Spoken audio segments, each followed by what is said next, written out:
ہم کریں گے ہر مظلوم کی حمایت۔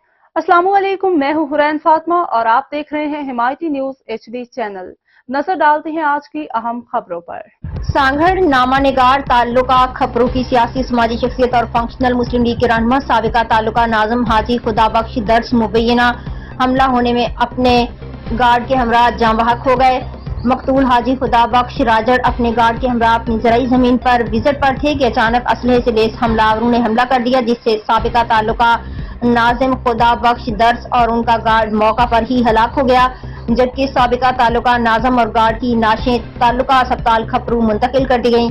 تعلقہ اسپتال کھپرو میں مقامی افراد اور ہور جماعت کے لوگوں کی بڑی تعداد جمع ہو گئی۔